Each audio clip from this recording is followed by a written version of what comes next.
Gorshad Marhaba. My topic today is very important, and it is about a book which has been recently published in the United States of America. Maybe yesterday there was a book launch ceremony, and the name of the book is The First Hostage. Joel C. Rosenberg is the author. And this book is about Islamism, terrorism, and the so-called Islamic State. However, the way author has penned down his understanding of what's going on behind this wave of terrorism and the angle from which Rosenberg is looking at this all events is excellent. And this is the first man who's come up with this understanding. However, what he has put forward in his book carries a negative connotation. And this is where I need to speak on. His understanding and his views and his point of view is very unique. It's wonderful. However, it needs a clear and correct information. Without correct information, what Rosenberg has put forward in his book will pollute many hearts and create a great misunderstanding in the minds of people.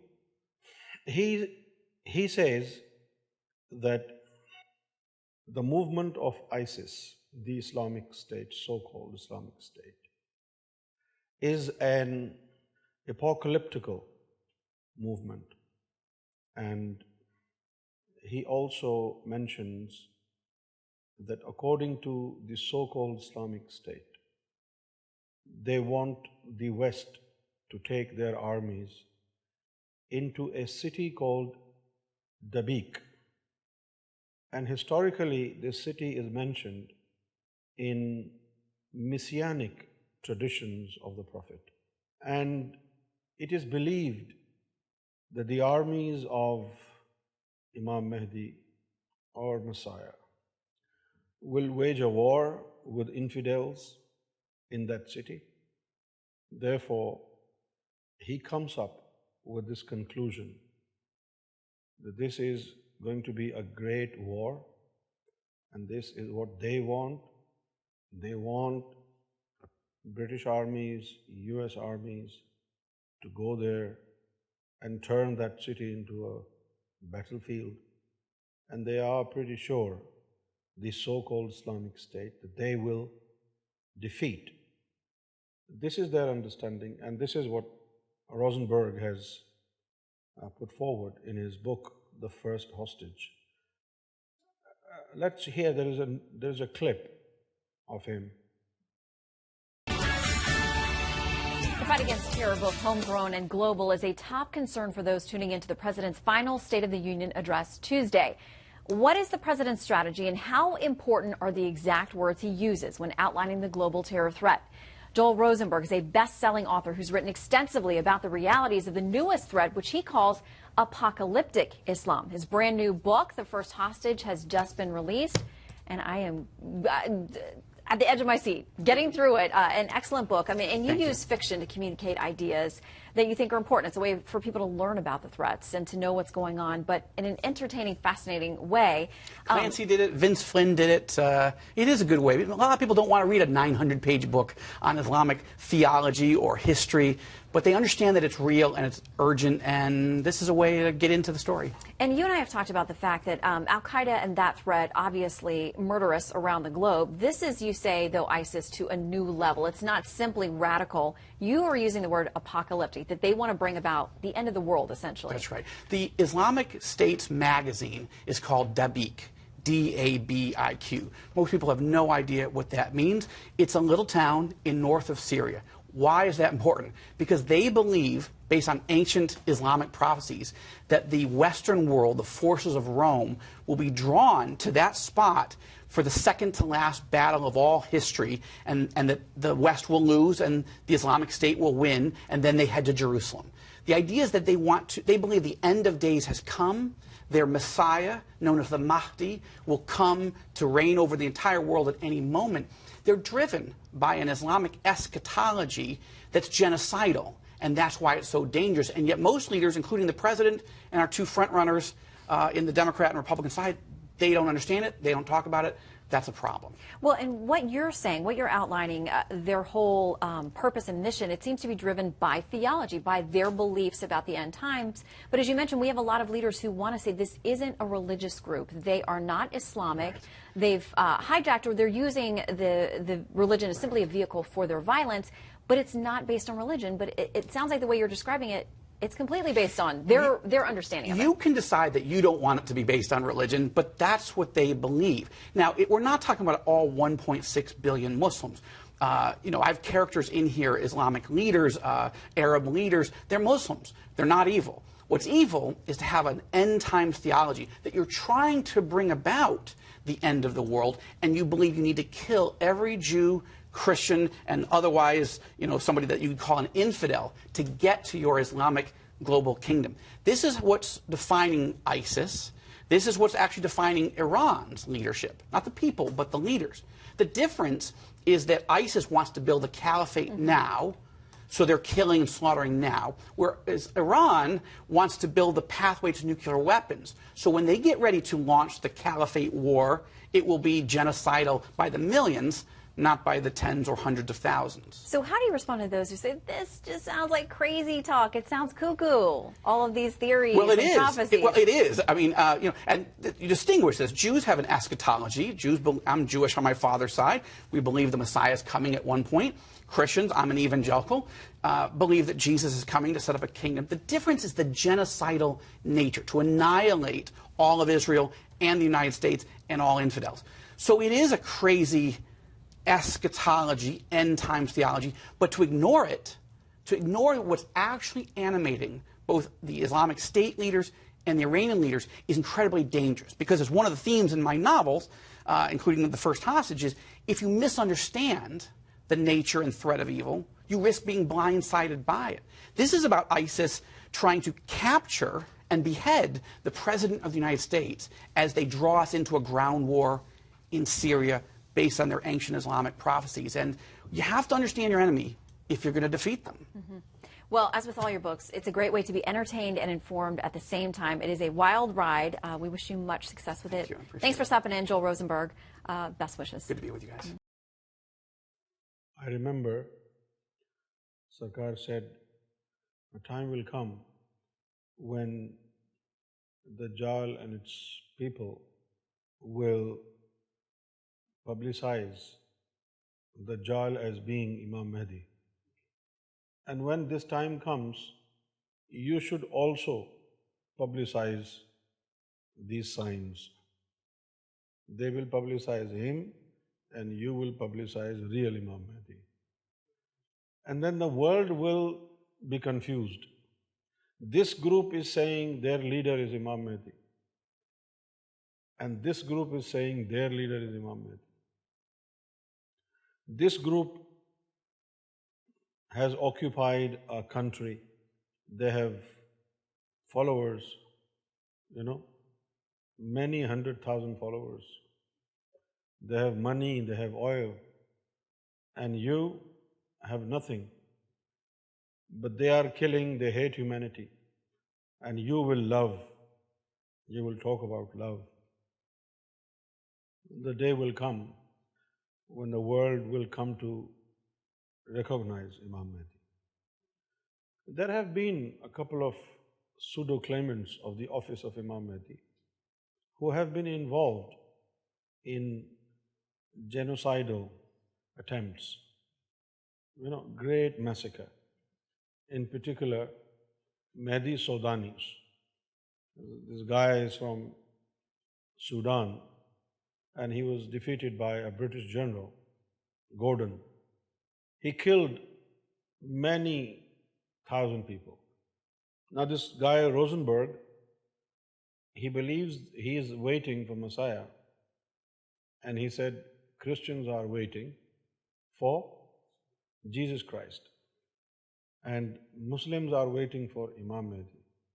And then he went on to say that the difference between their claim about Mehdi and Iran's claim about Mehdi is not too much. The difference is not too much. They are going after genocide. They're already butchering human beings, tens and fifties and hundreds and thousands. On the other hand, he said not the public of Iran, but the leaders of Iran believe that Imam Mehdi will come and he will establish global Khilafah. And this is why they are trying to make nukes, nuclear technology.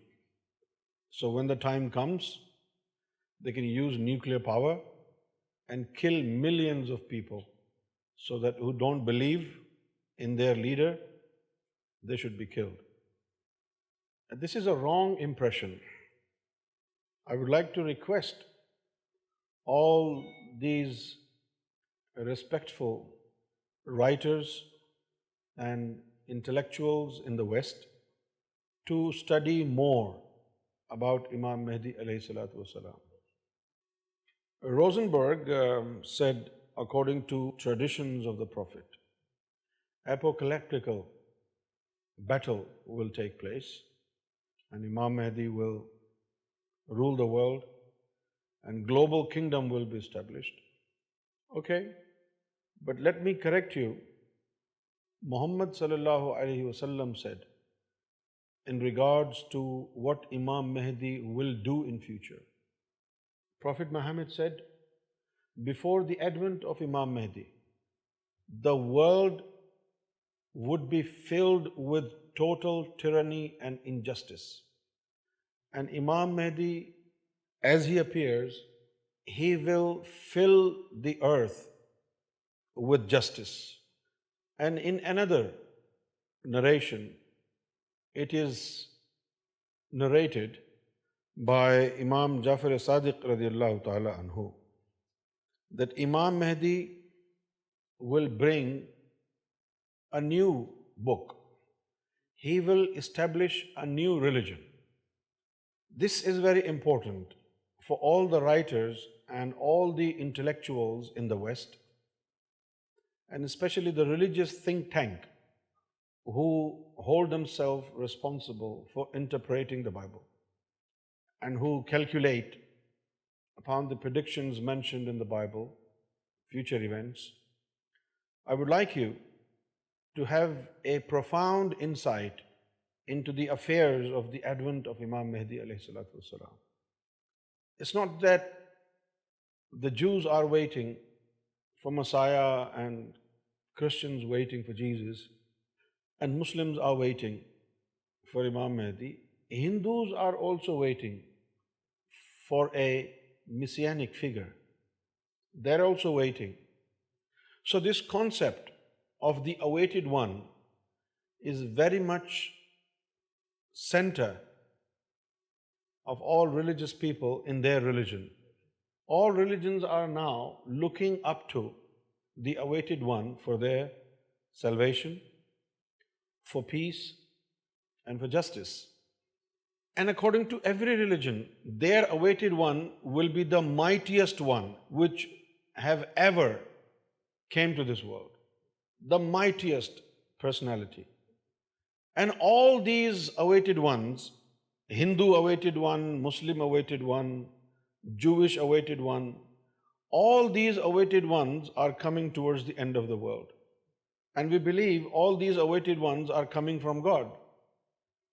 Because Judaism, Christianity, Islam, all three religions are monotheist religions. And these religions were established upon the celestial book. Therefore, the concept of the awaited one in each of these religions was from God. If God told Jews a Messiah would come towards the end times, and the same God told Muslims Imam Mehdi will come towards the end, and the same God told Hindus a Kalki Avatar will come at the end times. So there will be at least 4, 5, 6 mighty personalities. They will start, quarreling each other. Just remember, this is not God's temperament to send, a personality of same caliber in the same age, to send more than one personality of the same caliber in the same age. Because for himself he said, had there been more creators beside me, there would have been a problem. Well, he understands if there was another God equal of God, there would have been problems. I don't understand why would he send 3, 4, 5 mighty personalities in the same era. For right now, Muslims don't have their leader, Hindus don't have their leader, Christians don't have their leader, Jews don't have their leader right now. So everybody is sitting quietly. I'm just trying to paint a picture or an imaginary scenario. For example, Kalki Avatar of Hinduism has come, and he has enormous amount of power, and he is going to kill all other people for except Hindus. And then Messiah will come. Messiah will only think about Israel. To Messiah, nothing is more important than returning land of Jews to Jews. Maybe Messiah is not going to be interested in the rest of the humanity. His total interest lies in pleasing Israel, and Kalki Avatar's total pleasure lies in making everybody Hindu.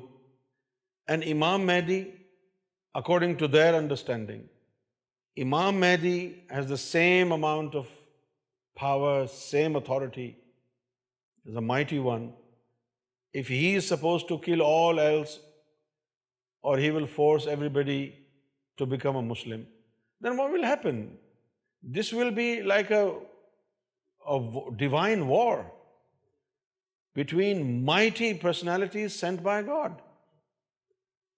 I don't think God will do such a thing. If Kalki Avatar is sitting in New Delhi, do you think India will hesitate bombing Pakistan? They will say, "Oh, Kalki Avatar is here.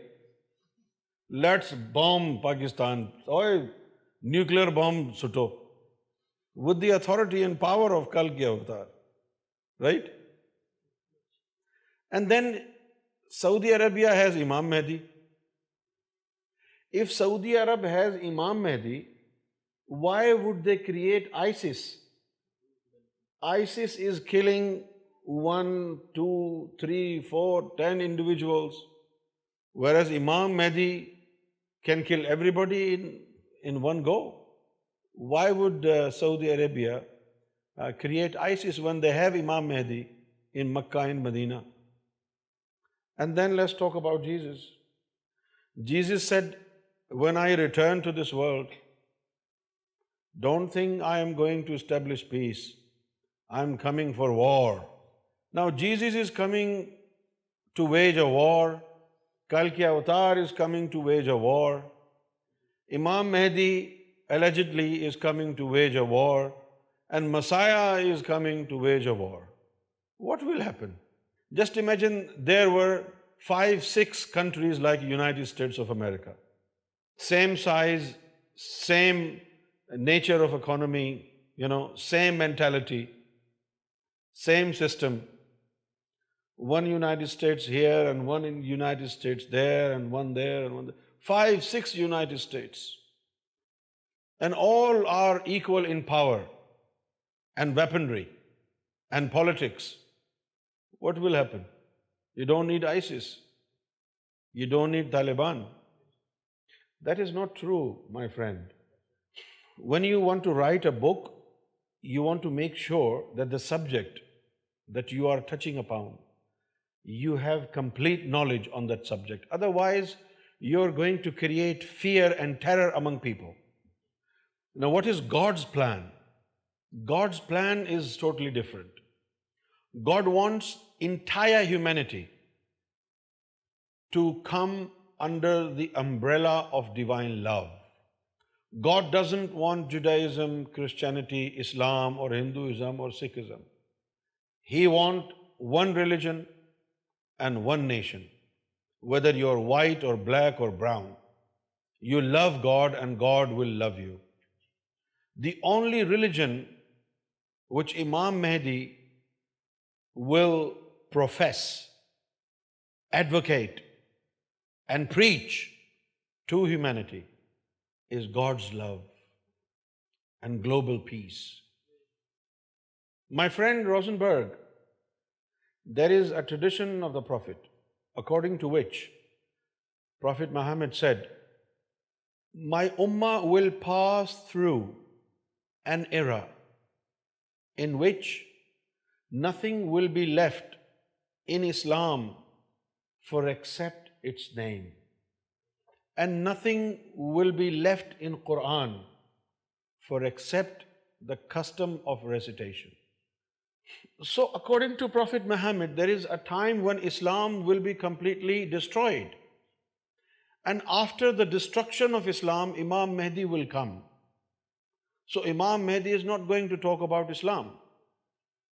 Imam Mehdi is not going to talk about Islam. Of course, there will be a global government, but that government will be the government of individuals sent by God. Whether you call him Messiah, or you call him Kalki Avatar, or you call him Mehdi, these are different titles given to one singular personality. Imam Mehdi is for Jews, and they will know him as Messiah. Imam Mehdi is for Hindus, and they will know him as Kalki Avatar. And his message is not Christianity. His message is not Judaism. His message is not Islam. His message is love. Imam Mehdi will teach Hindus how to love God. Imam Mehdi will teach Jews how to love God. Imam Mehdi will teach Muslims, if there are left any, to love God. Imam Mehdi will teach Christians how to love God and be loyal to Jesus Christ. Imam Mehdi and Lord Jesus Christ are together. My dear friend Rosenberg, if you think this ISIS or this Wahhabi movement is a firm believer in the awaited one, or they're trying to force the world to enter into apocalyptic events, then do not forget that Imam Mehdi and Jesus will be together. When Imam Mehdi and Jesus are together, why will Imam Mehdi kill Christians? Do you think Jesus will say, "Imam Mehdi, please kill all the Christians"? This is funny. Like yesterday, I was telling you that this ayah in Quran, which says, Christians and Jews are not your friend, they are your enemies, right? I found another ayah in Surah Ma'idah today, ayah number 69. And this ayah says, Innal lazina amanu wal lazina hadu was-sabi'una wan nasara man amanna billahi wal yawmil akhiri wa amalis salihah. Those who have become mu'min in Islam, and also those who from Jews and Christians and Saibin have become mu'min and they believe in the Day of Judgment and they have adopted Amle Saleh, فَلَا خَوْفٌ عَلَيْهِمْ, there will be no fear on them, وَلَا هُمْ يَحْزَنُونَ, and they will have nothing to grieve about. So in this ayah, God is equaling Mu'mineen in Islam with Mu'mineen in Christianity and Judaism and Sabian. How can they be enemies of Muslims? So most probably that ayah was invented by some mischievous guy. And if that ayah also is true, then God is crazy. In one ayah he says they are your enemies. In another ayah he says they are mu'mineen. If this is not the case, then this ayah must have been invented by some lunatic. Now you have this ayah from Surah Ma'idah in which those who believe in the Quran and those who follow the Jewish scriptures and Sabians and the Christians, any who believe in Allah and the last day and work righteousness, on them shall be no fear, nor shall they grieve. So clearly, those who truly believe in Jesus, they are mu'mineen, they are fine, they've got visa to enter paradise. Those who truly believe in Judaism, they are fine. I mean, their conditions are there. Obviously, with these conditions also apply to Muslims. If Muslims do not become mu'min and they do not believe in Quran and they do not adopt Amle Saleh, they are not mu'min, they will be kicked out. Maybe Saudi religious scholars will say you are good, but when they die and go into their grave, God. So these conditions, like they must believe in God and the faith must settle in their hearts, and the fact that they will believe in the Day of Judgment and they adopt Amle Saleh, good deeds. If they do that, God does not discriminate whether you're Muslim, you're Christian, or you're a Jew, or you are a star worshipper. Saibin are those who used to worship stars.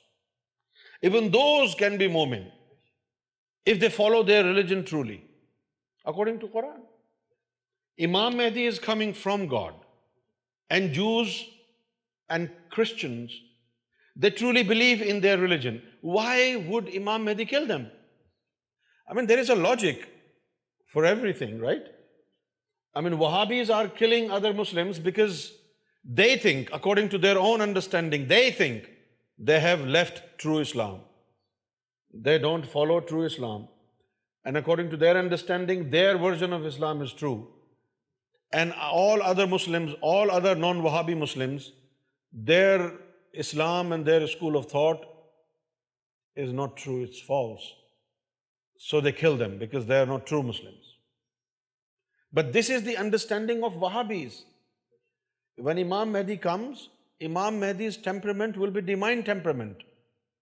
I mean, he is not going to bring any book that he will write himself. Imam Mehdi's teachings will not be man-made teachings. Imam Mehdi recognizes every single word that comes from God, whether that word of God is called Bible, or is called Torah, or is called Quran. As long as it's in original form, Imam Mehdi recognizes Bible and Torah and Quran as true word of God. And those who truly believe in Judaism and Christianity and Hinduism, why will Imam Mehdi kill them? Imam Mehdi is not going to kill anybody. The purpose of his coming into this world is to spread love and establish justice. ये Rosenberg पहला आदमी नहीं है ये बात कहने वाला. ये apocalyptical जो तसव्वुर है आखिरी ज़माने की शख्सियत का। ये बात टोनी ब्लेयर ने भी कही है, और भी दो चार जो तज्ज़िया निगार एनालिसिस्ट आते हैं वो भी कहीं ना कहीं से इस बात को जोड़ते हैं। लेकिन एक चीज़ जो है वो मददगार साबित हो सकती है, वो ये कि चलो मान लिया ये जो आईसिस और सऊदी अरब वाले कर रहे हैं, ये जो इस्लाम ने आलमी सतह पर खिलाफत का जो तसव्वुर बयान किया है उसकी ये काविशें कर रहे हैं और उस शख्सियत को इमाम मेहदी कह देते हैं, तो फिर ये ईरान जो कि सऊदी अरब का दुश्मन है, ये कौन से इमाम मेहदी की बात करता है? इसका मतलब है कि इमाम मेहदी का जो कॉन्सेप्ट है उसके ऊपर नज़रसानी करने की ज़रूरत है। जिसी तरह इसी कुरान को सूफ़ी ने पढ़ा तो सबसे मोहब्बत की, इसी कुरान को वहाबी पढ़ता है तो सबसे नफ़रत करता है। इसी तरह तसव्वुर मेहदी है, हर जगह इन्होंने करप्शन फैलाया है। तसव्वुर मेहदी में भी इन्होंने करप्शन फैला दिया। मेहदी अलैहिस्सलाम ने तो दुनिया में आके अमन कायम करना है। जैसे कि आज आप इस्लाम के बारे में सोच रहे हैं, ये सवालिया निशान बन गया है कि क्या इस्लाम अमन का मज़हब है? Is Islam a religion of peace? And it was so easy for us to explain to the world that Islam is a religion of peace. However, after Wahhabism and its ideology and its offshoots in form of Taliban and Al-Qaeda and ISIS, Al-Shabaab and Boko Haram, all these militant groups which follow the same Wahhabi ideology, and what they have been doing, killing people, innocent people, it has now become almost impossible to say it, that Islam is a religion of peace. And then it's not just ISIS and Taliban which makes it doubtful to understand that Islam is a religion of peace. When you plunge back into history of Islam, you will see in many different times, many Muslim leaders killing innocent people. And then what Umar bin Khattab did, sending troops to neighboring countries, attacking on them and asking them, either you become Muslim or you pay taxes, or third option is that you be ready to be killed. Now what Umar bin Khattab did is totally wrong. But I and you understand Umar bin Khattab and his opinion and his understanding of Islam is not an authority over Quran and custom of the Prophet Muhammad or traditions of the Prophet Muhammad. We can understand that. But people outside Islam, especially people of the West, may find it really irrational and illogical that somebody who is very close to Prophet Muhammad and the entire Muslim Ummah respects Umar bin Khattab and know him to be a hero in Islam, how can he go wrong? But the problem is he was wrong. But we can sit here every day, 2 hours, we discuss things, and we have all the time to learn bad things and good things that have taken place in the history. But if you are sitting with somebody who is naive to Islamic history and who is naive to Sufi knowledge, and this guy doesn't know what is intuitional knowledge and what is spirituality, he will not believe in it. He will simply say, this is hocus pocus, you're just trying to cover up. It is very unfortunate that Islam is the bloodiest religion in the world. And it's not my statement. This is what we have learned from history. I would like to add the idea of Islamic apocalypse is very sensitive, very delicate, and you need intuitional discerning to plunge into this topic. You can't simply understand everything right about this apocalypse, Islamic foretelling with superficial knowledge. You need a very profound and very spiritual insight. And commenting on this subject without having proper insight, without having correct knowledge, will only make it worse for public anywhere in the world. The concept of Imam Mehdi differs within Islam, and it is very interesting to see, although after people have read the book First Hostage, which is written by Joel Rosenberg, develop a thought that Imam Mehdi will go after genocidal of Christians and Jews. But let me tell you, Wahhabi concept about apocalypse is messed up. It has been cunningly improvised and very cleverly modified, adulterated.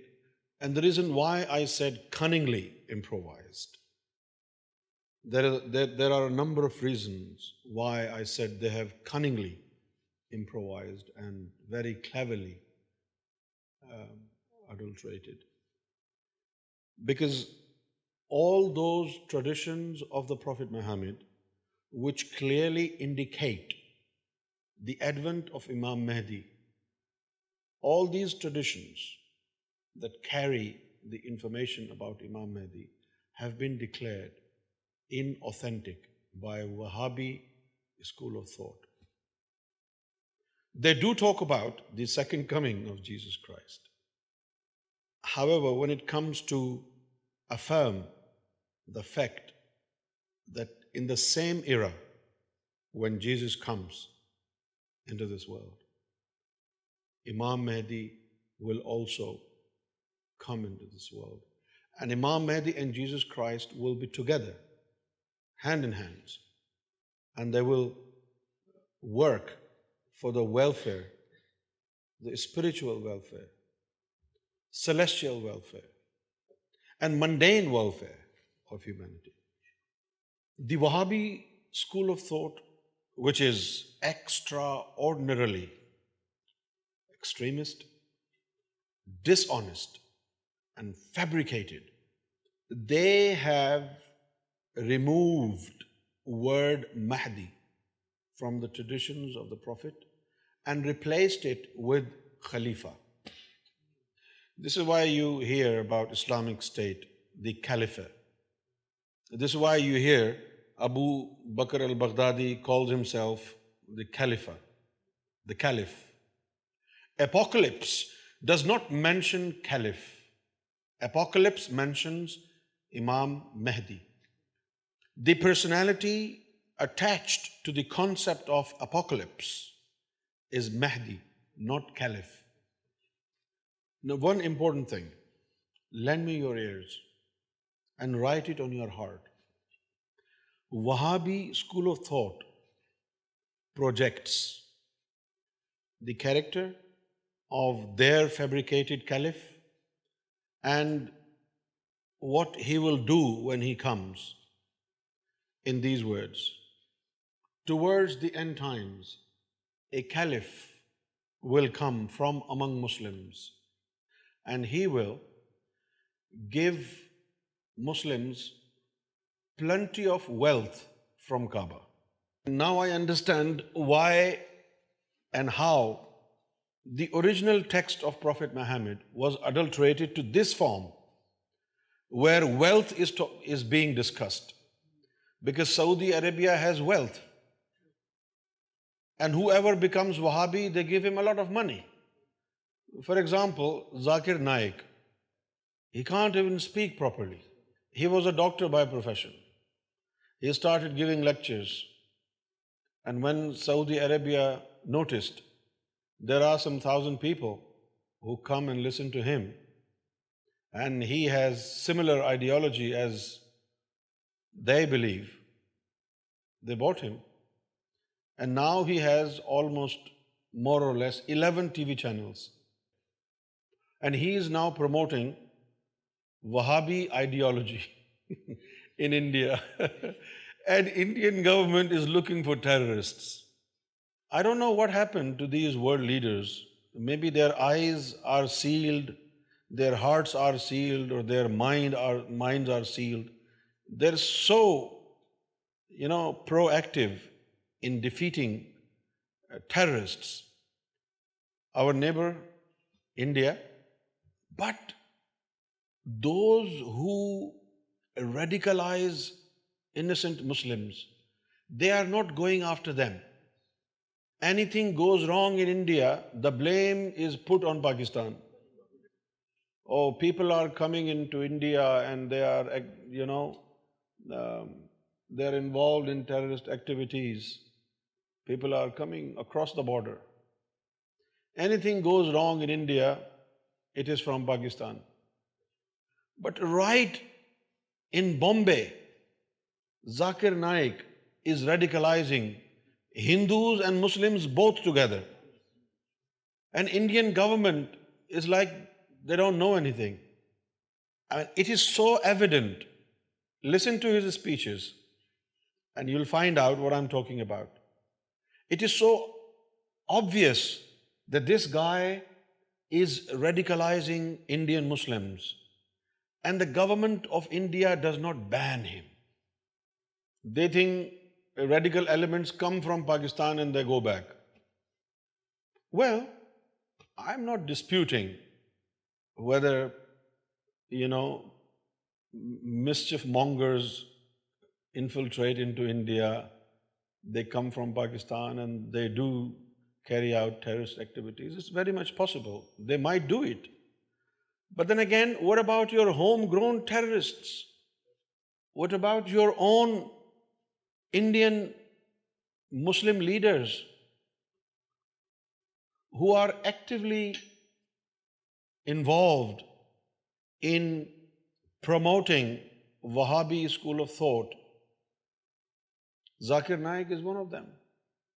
Ahadith, according to Ahadith, Islam will finish before end of the world, before Imam Mehdi's arrival. And it is according to Ahadith, sayings of the Prophet Muhammad. When Islam is finished and there is no Muslim, there are 1.3 or 1.7 billion Muslims today, right? But if you want to judge them, whether or not they are Muslims, in the light of Quran and Ahadith, my friend, you will come to the conclusion that they are Muslims the way they want to be Muslims. The concept of Islam, which came from God through Prophet Muhammad, is not to be seen anywhere. Quran is misinterpreted widely and grossly. I don't think Bible or Torah went through that extreme of corruption as Quran has. A Bible is a very simple book. Everything is straight in Bible. And Quran Sharif is like jalebi. Quran Sharif is like, jalebi ko kya kahenge? Quran Sharif is like a puzzle. God is talking about menses and, immediately he shifts from menses to purity. He is talking about women And suddenly he will talk about prophets. And you will see, oh, he was talking about women. What happened to that chapter? And most of the chapters of Quran, most of the verses of Quran start from and. According to Urdu grammar, according to English grammar, we have auxiliaries. We call them determiners. When you want to link two sentences together, you use either a comma or you use a word called and. For example, if he wants to ask me about my Samsung phone or my iPhone, and I want to tell them that I have both, I will tell them I have my iPhone and my Samsung phone. Right? We can understand both sentences are now joined. But Quran will start from and Samsung phone is there. And God will eat up the first few words like I have my iPhone and Samsung phone. So God will think, oh, this is rubbish. Let's start from and Samsung.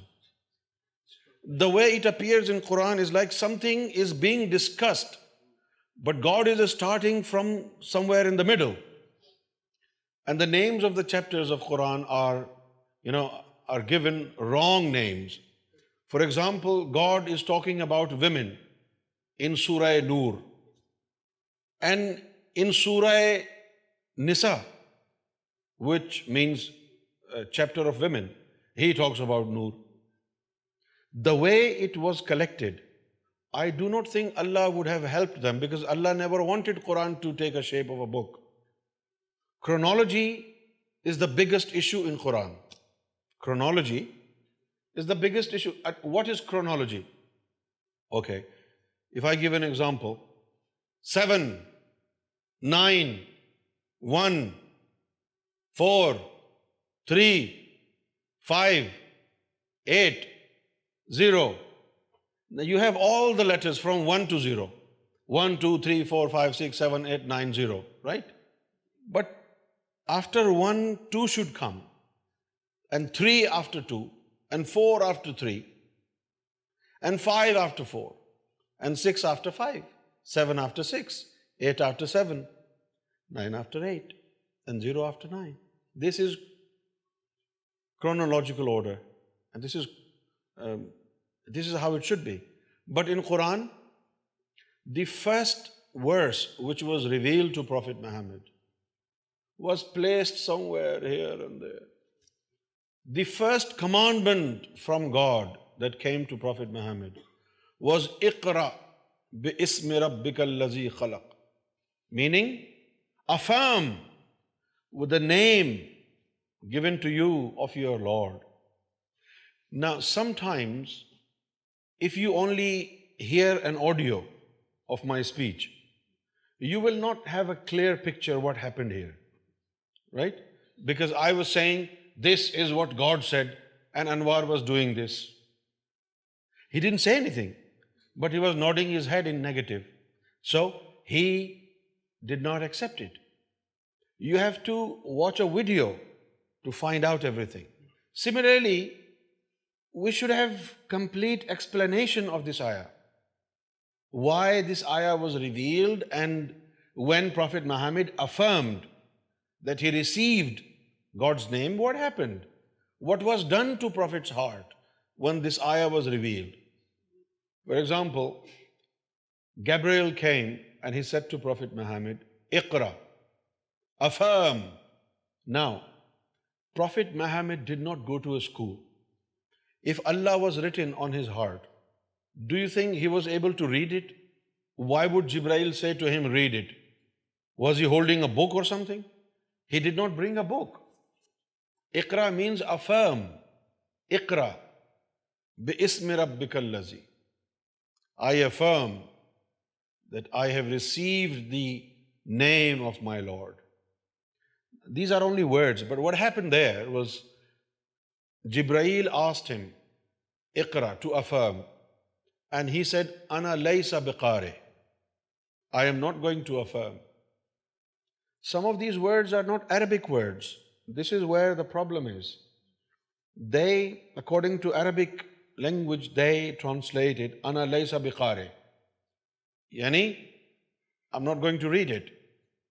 And he said it again. Ana laysa biqari. And then for third time. And when even after third time, the Prophet Muhammad said the same thing. Ana laysa biqari. Then Jibreel hugged him really tight. And Noor and Isme Zat was transmitted into his heart. But this is not explained in Quran. Only one word, Iqra bi ismi rabbika allazi. But the background information, what we call Shan-e Nuzul in Urdu, background information of this verse is hidden. Nobody knows what happened when Jibreel came. Quran cannot be trusted without Muhammad sallallahu alayhi wasallam. And about ahadith, 400 years ago, Sultan Haq Bahu worked really hard on finding true authenticity of ahadith. And after a hard struggle, he collected 40 ahadith. And he said, only these 40 ahadith are correct. The rest are false. 400 years ago.